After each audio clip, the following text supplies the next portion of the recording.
Today I'm with someone who's a walking, talking inspiration. When I first met her, I felt a huge ball of energy. I felt she has a radiant smile that lights up a room.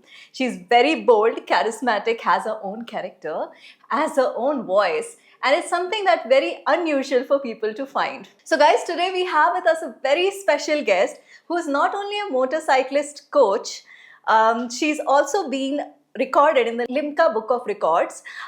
She's a stylist. She today styled for the Radiant Repute, and she's also an entrepreneur. She has her own brand called Levitate with Meghna, right? And her own passion project is the Bindi project. Now, she has a habit of making her passion so fiery that she ends up doing it, taking it to the peakest level that one can. And she never stops at it. I've met her mother. She's also very similar. So, hey guys, this is Ankita from HyBiz Tv, and today we have Meghna Khanna. She's a woman of her own substance and her own attitude, and I would love for you all to meet her today. So, hi Meghna, how are you today? Thank you so much. Thank you so much, Ankita, for having me. I'm so excited to be here, and thank you for your kind words. Thank you so much. So, guys, as I just said, I met her mother, and she is also an individualistic person.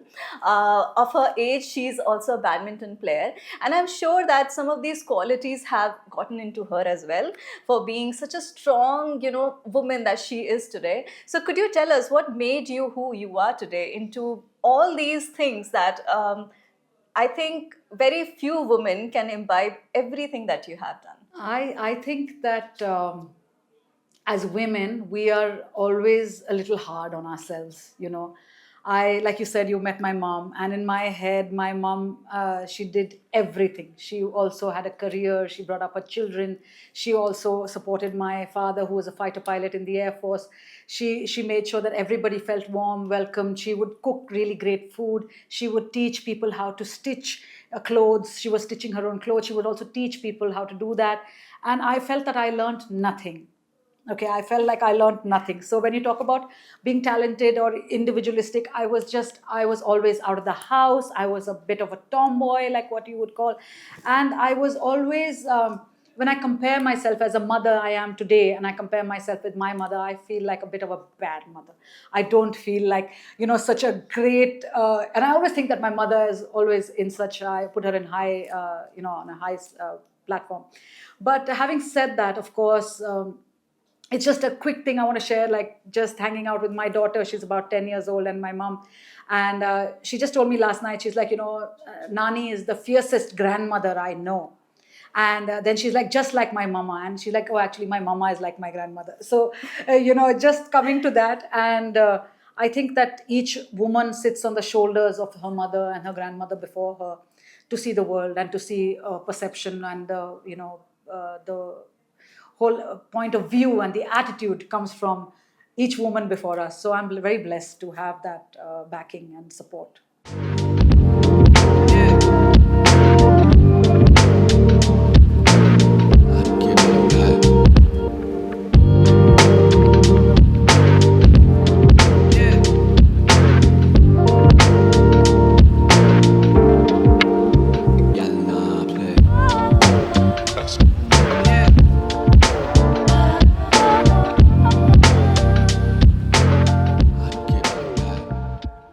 So, Meghna, how did you become a motorcyclist coach? Was that something that you'd been doing for as long as you were a teen, or is that something that you acquired over the years? So, don't try this at home. This comes with that disclaimer. Or don't let your teenagers do this. But yeah, I was just about 12 years old when I convinced my father to teach me how to ride his scooter. And I was very disappointed in a way that he didn't have the motorcycle that I wanted to learn. But he did have a Bajaj scooter, and I was all of 12 years old, and we were in FO station Bareilly. And I got my dad to teach me how to ride the scooter. And ever since then, there's been no looking back. I've been riding for now 30 plus years.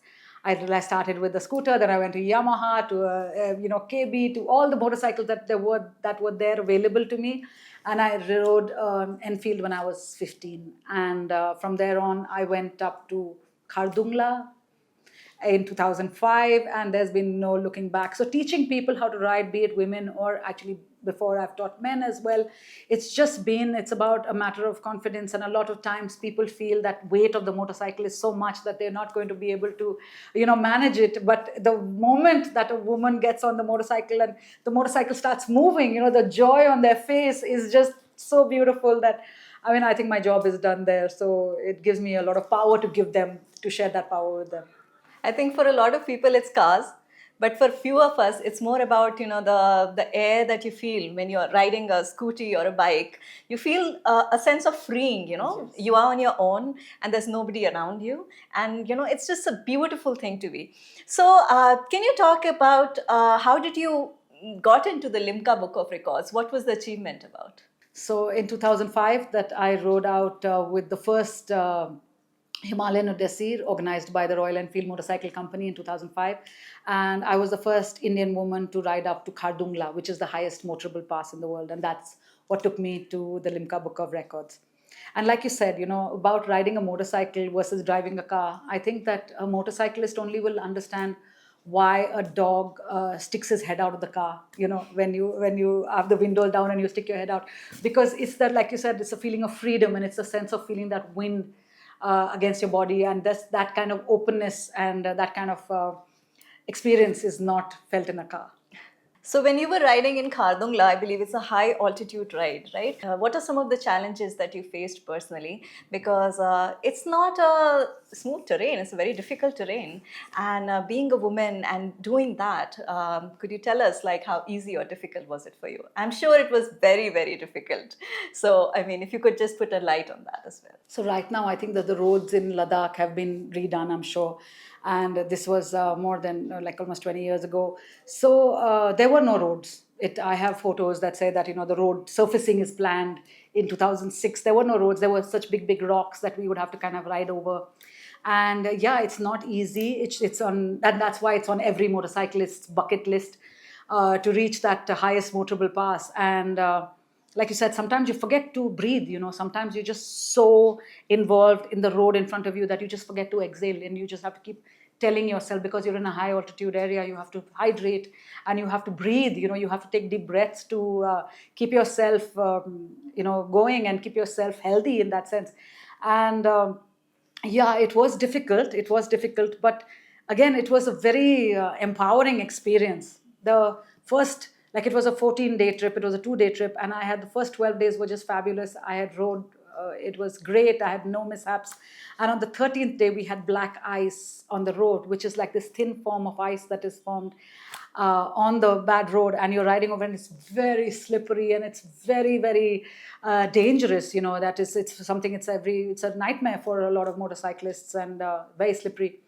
And we had already spent one night extra in Sachu, because there had been a landslide, and there was one truck which had fallen into the ravine, and there were a whole bunch of oil tankers, empty oil tankers coming back from Ladakh, which we were trying to beat getting out onto the roads. Right, we had to get before them, otherwise we'd have to deal with all these 100-odd oil tankers getting back into lower altitude. So what happened was that we left at 4 a.m. and usually when you hit a pass, the pass is the highest part of the mountain where you actually cross over the mountain. So what happened was that this was at a time which was we were hitting it at 4:30 in the morning, which this ice had not melted, the sun had not come out, so it was really slippery, slidey, and very, very scary. And I was also riding, that day I was riding a new motorcycle from the Enfield stables. So it was actually, everything was very tight. So just touching the brakes the bike was just skidding everywhere. And I have to tell you that I've come down this one hairpin bend, and the whole mountain is full of hairpin bends. So they're like that. You have to come down each turn like this. And I have come down one bend, and my motorcycle has slid, and the silencers come off. So I'm standing literally on the edge of the mountain of that turn, and I have maybe just a foot and a half behind me, and I see this one truck, this empty oil tanker, also coming down. So you can imagine it's empty, doesn't have the weight to hold him down, and he's also skidding and slipping and sliding and coming down. And when our eyes met, I was almost like, what the hell are you doing here? And he was like, what are you doing here on the edge of the road, kind of thing. And he just barely like missed nudging me off the mountain, just like that, just by this much. And it was just the most scariest moment of that entire trip. So yeah, quite something.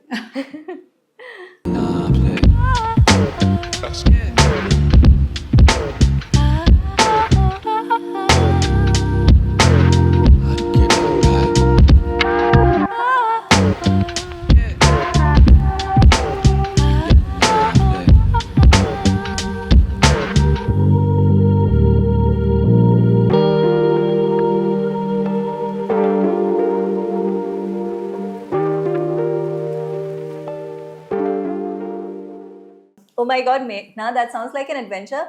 Can you tell me, how has your family reacted to this? Were they fearful? Were they, hesitant for you to go, or they were always supportive that you can pull it off? I think that the fear was always there. Like for my mother, she was like, "What is the need to do something like this? It's so dangerous, and why would you do it?" But I think that once I had decided that when a desire is so deep, it becomes a need. I just had to do it. So the rule was that I had to call my mother every day. So wherever I was, I had to get somewhere and I had to call. Except that times that I told you in Sarchu, we had such bad weather that we had no signal and we were not able to make calls. And then of course everybody called my husband to be at the time, and they're like, "How could you allow her to leave?" And he's like, "Allow? You have not been able to, control your daughter all these years, and you're asking me how I allowed her. Nobody can allow her." But yeah, I was just very stubborn. So you were talking that you being a motorcyclist coach, you also train women and men. Do they find you intimidating, or do they have their own set of fears? Because as a woman, I've always, wanted to ride a motorbike, but I've always viewed it as something very heavy, which only my boyfriend or my husband can ride. And these are some of the inhibitions women do have. And even men, like getting taught by a woman mentor, do they take it that easy on themselves?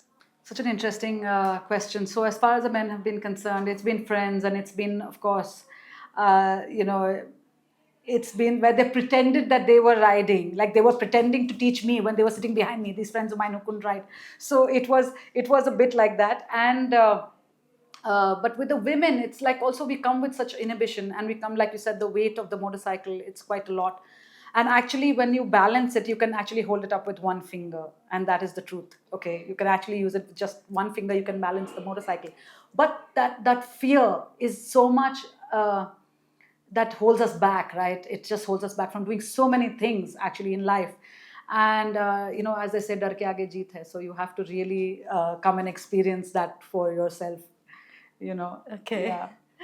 That's wonderfully said. Is there anything else that you'd like to talk about related to your adventures and you being an explorer in yourself? I think that everyone must experience for themselves a little bit out of their comfort zone. I think that is key to living a life without regrets and enjoying yourself. Right. Each time I take off on a trip, whether it's to go to Sikkim or to go to like Kodaikanal or to go to any place that I am excited about, it's that one night before that I'm like, oh my God, what if I forget how to ride a motorcycle? What is that fear that has no base, but it just comes to that moment in your head. And you're like, okay, God, come on, I've done this for 30 odd years. I can obviously do this. But just moving beyond that fear and to really accept your skills and to know your deep knowing of something that you can do. I think it's a time to accept that for all of us. Thank you so much, Meghna, for your wonderful insights. Guys, the interview isn't over yet because we are going to have a part 2 of this, and that speaks about her Bindi project and her styling ideas. So let's head on to the part 2 of the session.